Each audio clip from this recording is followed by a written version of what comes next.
The Braves and Red Sox hooked up in a pretty interesting trade this past offseason with the Braves trading Vaughn Grissom for Chris Sale. Hopefully, both sides are going to be happy with it in the end. I've got Gabby from Locked On Red Sox coming on to talk about that deal as well as the two-game series coming up this week. We'll discuss all that on today's episode of Locked On Braves. So let's get into it.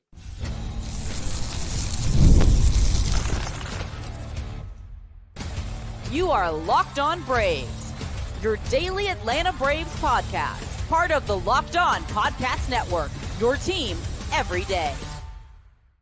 Hey, and welcome back to Locked On Braves, and you're listening for Gabby Show. Welcome to Locked On Red Sox as well. Got a crossover episode for you today with me and Gabby from a Locked On Red Sox. Going to be breaking down this upcoming two-game set between the Braves and the Red Sox. Looking forward to that. If you haven't already, make sure you subscribe to Locked On Braves. Make sure you subscribe to Locked On Red Sox wherever you get your podcast. And Gabby, so excited to have you on here to break everything down. Yeah, thanks so much for joining me today. I thought it was a great time for us to connect and do this because obviously that trade between these two teams was a pretty big deal. So it'll be interesting to see them both returning and, playing against each other now. So that'll be fun. It's gonna be a fun week. Obviously, with Vaughn Grissom just making his comeback, and Chris Sale expected to pitch in the second game of this series, so definitely be a lot of storylines there. Before we get into all that, though, this episode is brought to you by PrizePicks, the easiest and most exciting way to play daily fantasy sports. Go to PrizePicks.com/LockedOnMLB and use code all lowercase LockedOnMLB for a first deposit match up to $100. And again, one more time, if you haven't already, make sure you subscribe to both of these channels on YouTube. Hit that thumbs up button on the video and make sure that you go and subscribe to Locked On Braves wherever you listen to your podcast, and Locked On Red Sox audio version as well. And thank you so much for all the support you give me and Gabby here at Locked On. But excited to get into this discussion today, talking about the Braves and the Red Sox. And Braves fans right now, Gabby, we're a little depressed at the moment. It's been a rough go of things for Braves. They just had a 1-5 road trip. They got embarrassed in LA over the weekend against the Dodgers. The offense has been dead cold for 2 weeks now. I know the Red Sox, I believe, are coming off a series loss of their own, but these two teams right now obviously both have winning records. I think they're both very good teams, maybe surprisingly so for the Red Sox, that I don't think many people expected much of them this year, Gabby, but they've gotten off to a pretty good start. Yeah, it's interesting you say that because when you look at these two teams right now, their records are very similar on paper, but the outlook of what those records look like seem to be very different for the Braves versus the Red Sox, because going into this season, the expectations were not very high for the Red Sox. They had kind of an underwhelming offseason overall in terms of the general moves that they made and lack thereof. And when it came to the pitching in particular, that was the biggest area of weakness going into the season. And they didn't really do a whole lot to add strong arms to the rotation. But surprisingly, right now, the Red Sox starting rotation has been one of the best in baseball to this point.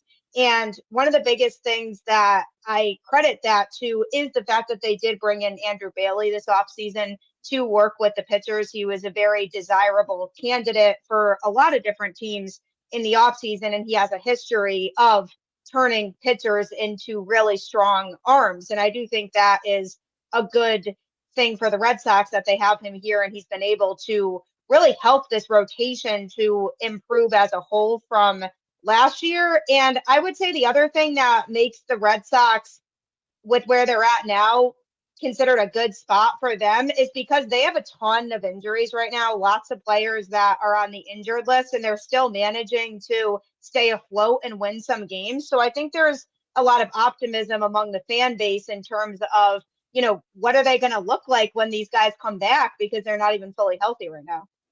Yeah, and obviously the Braves kind of feeling that as well. They obviously lost Spencer Strider, their ace. They've been without Sean Murphy since opening day, lost Ozzie Albies for a time. And they've still got, a good record and got to be pretty happy with the spot that they're in, even though they're in a little bit of a slide at the moment, as I mentioned. The one thing that really concerns me, and it is just a two-game set here, but facing this Red Sox team, you mentioned it, that pitching staff with Andrew Bailey and the work that he's done over there, best ERA for an entire pitching staff in baseball right now. Going to get Kutter Crawford, and it looks like maybe Nick Pivetta coming off the injured list to start on Wednesday. But this Red Sox pitching staff's been very good, and generally, I typically feel great about this Atlanta Braves offense going up against anybody in baseball, but they have just been awful. I mean, there's no other way to put it. They have been really bad for a 2-week stretch now. And now you have to face the best pitching staff in baseball, at least statistically. The one thing I'm interested to get your take on, what I understand from Andrew Bailey and the way that he works his pitching staff is it's a lot of off-speed pitches. So I'm interested to see what happens in this series, because the one thing that's really given the Braves problems this year is high fastballs and high velocity fastballs. But even on Sunday, they were struggling to hit James Paxton, who was throwing 92, 93 miles per hour right down the middle. They've really struggled against four-seam fastballs this year for whatever reason, and they've done a little bit better against the off-speed stuff. So I'm curious to see how that works for the Red Sox pitching staff, who, again, I believe, and you can confirm this for me, I believe that kind of the direction there is to not throw as many four-seamers. Yeah, Andrew Bailey did come out and talk a little bit about his strategy when it comes to how he wants this pitching staff to approach their outings. And he talked a lot about how these four-seam fastballs he sees as really just being used in certain scenarios. And often in the past, you would see the pitchers go a lot towards that fastball because it's natural for a pitcher to do that. It's typically a common pitch that a pitcher will use. But Andrew Bailey's very particular about his pitchers utilizing their best pitches, and that's not necessarily always their fastball. I mean, you look at somebody like Kutter Crawford, who has a very effective sweeper right now that he has incorporated into his mix of pitches this year that he's been utilizing a lot more, and he wasn't really utilizing that pitch as much in the past. And I think that's something that has allowed him to be as successful as he has been this year. So when I'm looking at his start coming up here in this series, I'm looking for him to heavily utilize that pitch. It's really been his shutdown pitch for a lot of his outings this year. And when it comes to those four-seamers, our starters do mix those in, and they are starting to gradually mix them in a little bit more as of lately, overall as a staff, but it really has not been super frequent. And you know what? I mean, originally I questioned that strategy of, is this going to be sustainable? Is this going to be something that these guys can maintain and be successful with? But I think the biggest thing is that it really has kept hitters on their toes, and it has allowed the Red Sox pitching staff to really look like they have it all together and they have a lot more variety of pitches that they can pull from. And by doing this, it's allowed them to really perfect other pitches that they have up their sleeve. So you definitely will still expect to see more of the off-speed stuff being utilized. That's just the general pitching approach in general this year. But Kutter Crawford does throw in those four-seamers relatively often in scenarios where he feels like it's necessary, typically if he's behind an account and he has to come back in that count. Sometimes he'll refer to that pitch, but a lot of the time it's been a no-go overall with the pitching staff. And Andrew Bailey really felt strongly about the four-seamer really only being meant for certain occasions, which I think makes him a little bit unique from maybe other pitching coaches across the league. Yeah, it's definitely unique. And I mean, you can't deny the results. Again, there are questions, can that, hold up over an entire season? But they've been fantastic to start the year. A big reason why they have the winning record that they do. I've kind of buried the lead here from what probably a lot of Braves fans want to hear, and that is your side of the trade. We can talk about Chris Sale here more in a minute, but I really want to focus on Vaughn Grissom. And look, I don't think the Braves wanted to trade him. I think they traded him in a lot of respects because he just wasn't going to find a spot here, and he needed to be playing somewhere. And I think the Braves thought that highly of Vaughn Grissom, that, hey, we'll give up some organizational depth. They've obviously got something in return that's worked out pretty well for them, but they're going to give up some organizational depth that they really like because they want this guy to play and get an opportunity somewhere. And Braves fans love Vaughn Grissom. I know a lot of Braves fans still cheering for him, want to see him succeed. Got an injury in spring training, obviously, and then now you got the flu that even set him back as he was coming back. But he is back in the lineup now. Looking forward to seeing him in Atlanta this week. But what is kind of the outlook from the Red Sox perspective from Vaughn Grissom? I mean, is he the everyday player right now. I know there's a lot of injuries on that team, but what are you looking for in terms of Vaughn Grissom?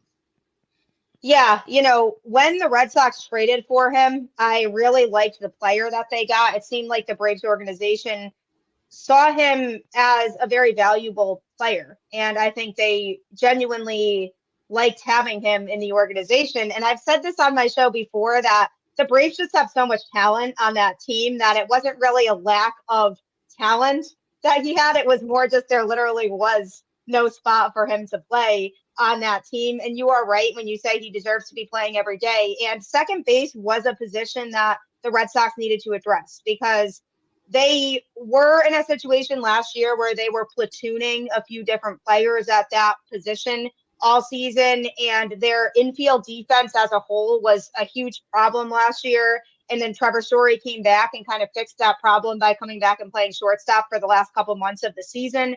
But the problem was there was a lack of consistency in the middle infield in general. And then they ran into the same problem, this year because now Trevor Story's out for the whole season. So when they originally traded for Grissom, that was the intent, was to make him the everyday second baseman to pair with Trevor Story, which obviously is now not going to happen this year. But that is still the plan. They have somebody else, who is kind of primarily going to be the shortstop, it seems like, for the rest of the season. And I think that plan is to have Grissom play primarily every day. I'm definitely intrigued by his bat for sure, because I know, heading into this past weekend series, his bat was very highly spoken about, and he did get his first hit in the Red Sox lineup on Sunday, which was great to see. He ripped a double off the wall, and I was like, wow, he definitely has some power, so that's good. So it was nice to see that, nice to see him build up some confidence at the plate. I think it's still such a small sample size to really know what he's going to turn into, but I'm looking at him to be an everyday player and be a key asset offensively. And, we might not see an immediate impact, but I do think based on his scouting report and the potential he has down the road, he's going to be a great foundational piece for a Red Sox team that's really trying to build out a team moving forward that can sustain success for years to come. And I do think they see Grissom as being a guy who can potentially be part of that puzzle as one of those cornerstone pieces moving forward. Yeah, certainly hope that's the case. Wish all the best for Vaughn Grissom over there. Look, he wasn't going to overtake Ozzie Albies at second base. He's an all-star, and Braves just didn't feel like he had the ability to hold down the position defensively at shortstop, where Orlando Arcia was also an all-star last year and has a pretty good start to this season as well. So wish him all the best there. Hopefully he is an everyday second baseman or infielder, wherever that you put him, for you for a long time. Certainly wishing him all the best. Now, the second part of that trade was Chris Sale, obviously, for the Braves. We'll get into that a little bit more on the episode. But next, I'll turn things over to Gabby to fire off some questions for me about the Braves. We'll do all that here and next. Baseball season is in full swing. Don't miss your chance to add your favorite players from the diamond in your PrizePicks entries. Whether it's strikeouts, RBI, or first inning runs, take your pick of more or less and add them to your PrizePicks entry today.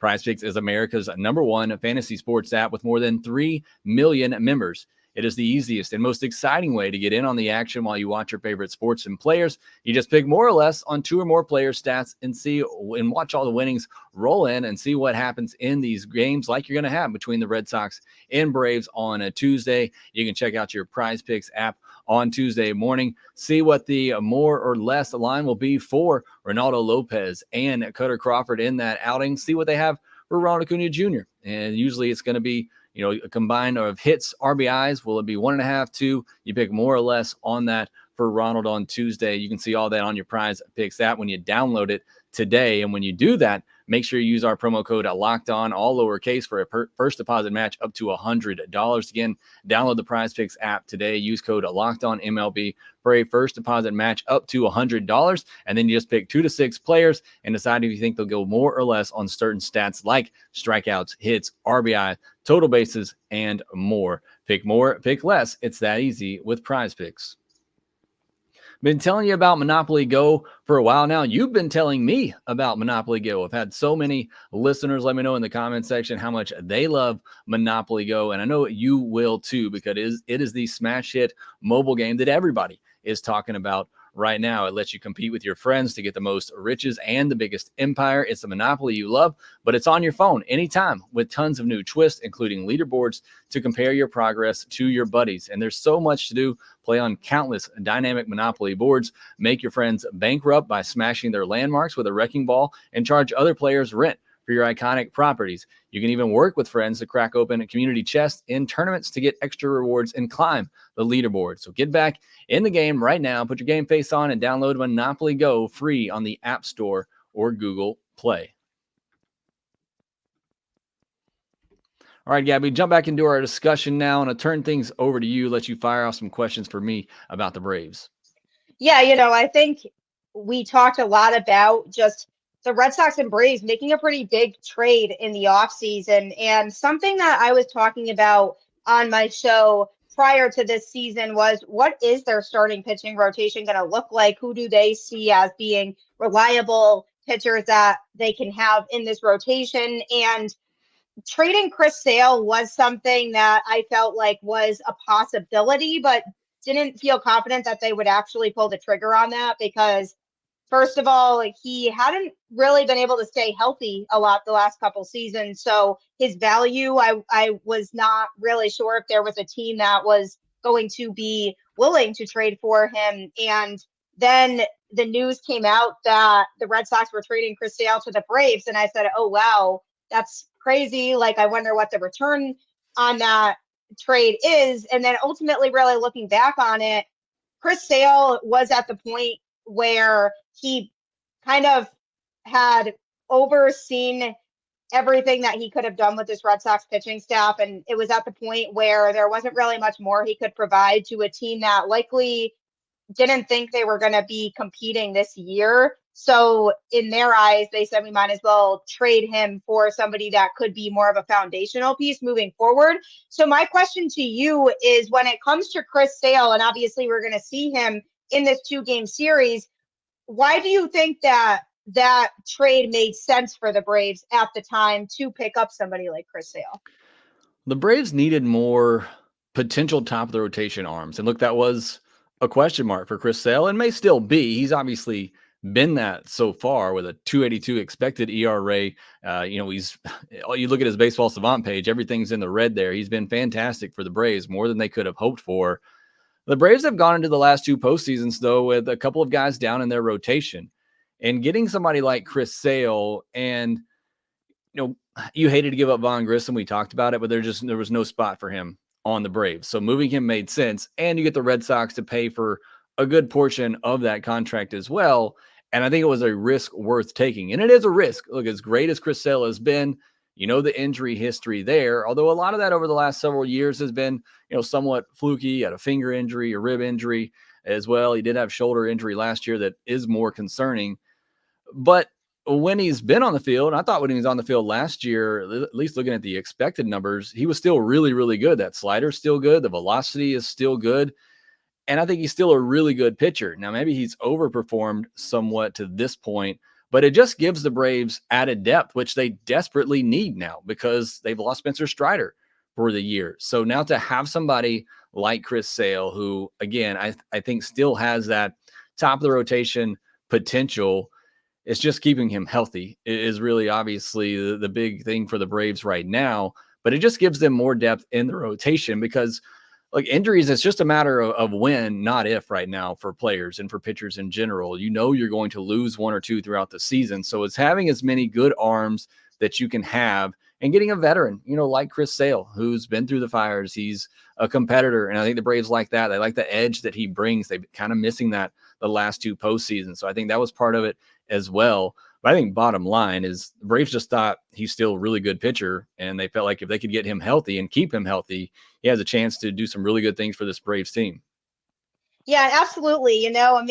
We all know what Chris Sale is capable of. He won a World Series with the Red Sox and was absolutely ridiculous that year when he was at his best. And, like you mentioned, there have been some things that were kind of fluke injuries that happened to him that were just unfortunate for him, and he wasn't really able to catch a break seemingly over the last few seasons, but his stuff was definitely still good. He had some struggles last year generally, but he still had the stuff that he needed to be able to compete. And I think that was the key here when the Braves got him, was they knew he still had the potential to be able to be a high caliber rotation arm. And you mentioned depth, and I think the Braves are in a much better position right now than the Red Sox to be able to compete now. So if they're looking to be in a spot where they want to make a World Series run this year, it does make sense to bring in somebody like that who, might not be around for too much longer when it comes to his playing time and the rest of his career and what that looks like. But if you feel like he has the chance to help you win right now, it to me made sense at the time for the Braves to bring in somebody like him who has that experience of winning a World Series, knows what it's like to perform on that big stage, and still have the stuff to be able to succeed. And it seems like he's bringing you and that this year, and his attitude. I mean, he works hard. He wants to be out there. He legitimately gets mad, blatantly, openly, visibly mad when he doesn't pitch well. And I think that kind of attitude could serve a team really well that's really trying to make a run this year. No, I think the character part of Chris Sale was maybe just as big as the production side, because, like I said, the Braves have kind of, I don't want to say they've sleptwalked the past 2 years. They've had to fight really hard, especially in 2022, to win the division. But it's almost just been like a foregone conclusion for this team. Okay, we're going to get to the postseason, and then we'll just go through the motions and see what happens. There just hasn't really been that spark and energy the last 2 years going into the postseason. And Chris Sale is that type of guy. He's not going to accept that. He wants to win. He wants to compete. Now, it's harder for that, in my mind, for a starting pitcher who's going out there every fifth day, but just more attitudes like that you can have. And almost every person on the Braves team that's been asked about Chris Sale has referenced that and referenced just the fire and the edge that he brings. And again, I just think it's something, after they won the World Series in 2021, maybe it was just kind of like a little bit of going through the motions the last 2 years. And hopefully somebody like Chris Sale can kind of bring that fire and that energy back in this team come postseason time, assuming the Braves are able to get there, to hopefully put them over the top.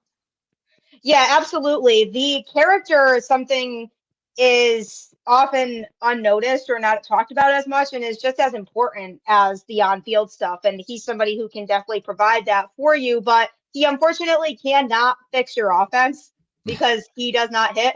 And, it's been a struggle offensively for this Braves team recently. So what do you think has caused that? Why do you think that's been a problem as of lately? Do you think there's an underlying issue? Is it a problem with the hitting coach, or do you think there's just something going on with this lineup where everybody just went cold at the same time? Yeah, I don't know if it's bad timing, what it is. I mean, you're never going to have all 9 going at the same time, but to have all 9 not going at the same time is a pretty rough way to try to get offense right now from the Braves. The home runs are down, and this is a team that led all of baseball, tied the record for most home runs in a season last year, and they're just not finding that home run ball consistently. Now, some of it is bad luck. I know Braves fans don't like hearing it, but Matt Olson has been one of the most unluckiest hitters right now. In fact, he's, I believe, top 10 in the difference between his actual batting average and expected batting average, with his actual batting average being 60 points lower than his expected batting average. And so it's been some of that. Ronald is just, he's not Ronald right now. He's missing fastballs. I mentioned early in the podcast the fact that a lot of Braves hitters are just missing four-seam fastballs for whatever reason.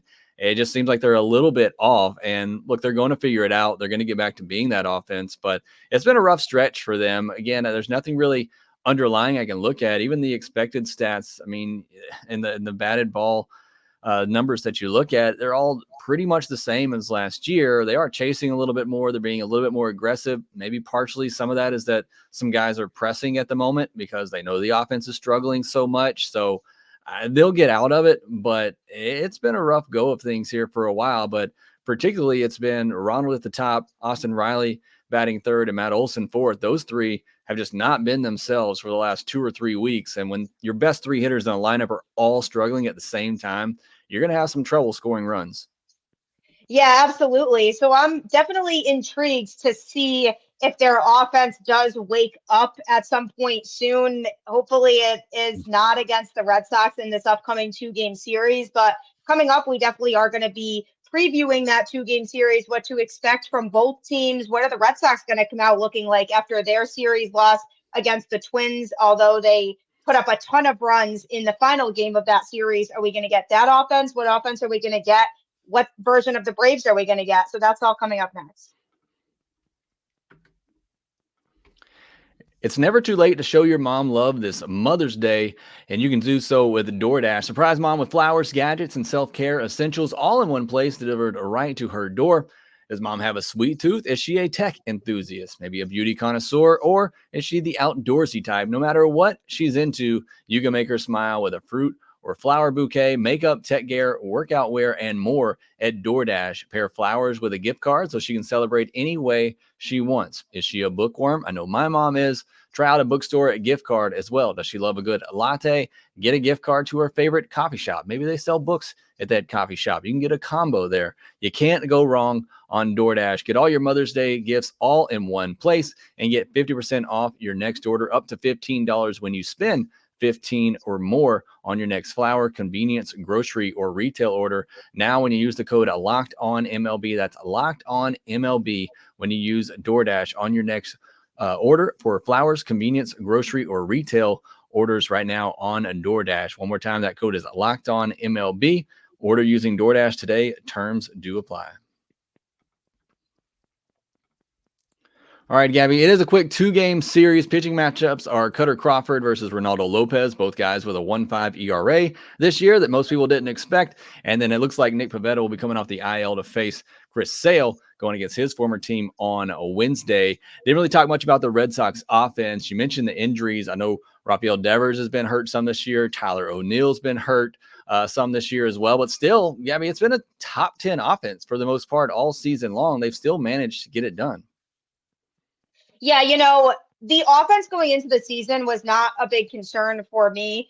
That's something that they've consistently done well. Even last year when they didn't have a great season overall, they still were hitting, and the pitching was really their downfall. But the biggest thing for me this year that stood out about the offense is they are consistently making pitchers work. They are not settling. They're willing to take walks when they need to. They are finding their pitch, and they're running up pitchers' pitch counts. And that's something that the Red Sox offense has been able to find a lot of success with. And one thing that's definitely been surprising about the offense this year is that the catching tandem has been very good offensively. Both catchers have been hitting very well. Connor Wong, especially, somebody who the Red Sox did acquire in that big Mookie Betts trade when they traded Mookie to the Dodgers, which still upsets some Red Sox fans, and understandably so. I mean, he's such a top-level talent. But Connor Wong was somebody who the Red Sox have been waiting to pan out, and he's having a very good season at the plate. Definitely has changed his approach a little bit, and Reese McGuire too even. I mean, he has been hitting well as well. So those two definitely have been a very good surprise in the lineup this year. Then they have some young guys like Wilyer Abreu and Cedar Rafaela. Wilyer Abreu really has been finding his stride at the plate and has been really contributing a lot to this offense. Rafael Devers, we knew was going to be one of the best hitters in the lineup. Just very good all-around player. And then Tristan Casas, unfortunately, is injured right now, who was a big part of the Red Sox lineup. So when he went down, I got a little bit concerned about the offensive productivity. What is that going to look like? Because that's a key piece in that, middle of the order there that's going to be missing. But then you have guys like Tyler O'Neill, who's been able to really step up this year. And he's the type of player who, coming into the season, we weren't really sure what to expect because he also has an injury history, isn't always able to stay on the field. We know his defense was going to be very good. I mean, he's won a Gold Glove before. So defensively, I felt like he could come in and contribute, which the Red Sox needed because their offense was, again, not really as much of the issue, but last year defensively, they did have some struggles in that outfield, and it allowed them to take Yoshida out of the outfield because his defense was definitely a bit of a struggle, and he's been taking more at bats at DH, but now he's injured too. So now they kind of have to alternate the DH role a little bit too, which has been something that I think has thrown them off a little bit in terms of who's going to bat where in the lineup. But overall, they've been very good. Jarren Duran has been somebody who I really like hitting out of the leadoff spot because he is also very fast. So he, more than 90% of the time, can turn singles into doubles, and you have to almost expect that he's going to get to second on pretty much any hits that he has. And that's definitely helpful for this Red Sox team because he can get into scoring position early. So one of the biggest fears for opposing pitching staffs is letting him on base, especially in a close game. It happened in a Red Sox home game recently. Last week, they walked off a game due to the fact that they let Jarren Duran on base to begin the inning, and he was able to get himself all around the base paths and then scored. And it was this big dramatic thing because I was at that game, and that was fun for us. But definitely utilizing his speed has been huge with the Red Sox scoring runs this year. And that's another thing, too, is that athleticism and having players in this lineup who are not afraid to be aggressive on the base paths and steal bases, and they can hit to all parts of the field, and they have that plate discipline where they will make pitchers work. And they do have their fair share of swings and misses, especially if they're facing very good pitchers, but they do seem to run up those pitch counts of starters pretty early on in the game. So that's what I'm looking for from the Red Sox offense in order to beat this Braves team, is trying to get their starters out of the game early, because that's something that the Red Sox have been able to do pretty effectively. Yeah, that'll be something to watch for sure. Renato Lopez and Chris Sale have done a very good job of going deep into games. I know Chris Sale, both of them in general, have done a great job keeping their pitch count down. But those are two guys where Lopez, been a reliever, so the Braves are trying to limit his innings and be cautious with him. And Chris Sale just haven't thrown a lot lately, so Braves are going to be careful with both of those guys. Don't want them to rack up a lot of pitches or have a lot of deep innings and long innings. So that'll be something to watch in this series going against that Red Sox offense. Chris Sale doesn't really walk anybody, or at least hasn't to this point, really hasn't in his career. So we'll see how that pans out with that patient Red Sox offense. And then Lopez, he's walked at least two batters in all but one of his starts this year. So that might be a little bit of a problem for him. But this Braves bullpen, we didn't really get into the bullpens, but they got a deep one as well, even though they're missing one of their key guys at the moment. So that could be a key matchup to watch. Gabby, thanks so much for joining the episode here, breaking all things down. Make sure you follow Gabby and Locked On Red Sox there on YouTube. Follow Locked On Braves as well. Hope you enjoy this series between the Braves and the Red Sox with Vaughn Grissom coming back to Atlanta. Should be a lot of fun, and we'll talk to you here next time.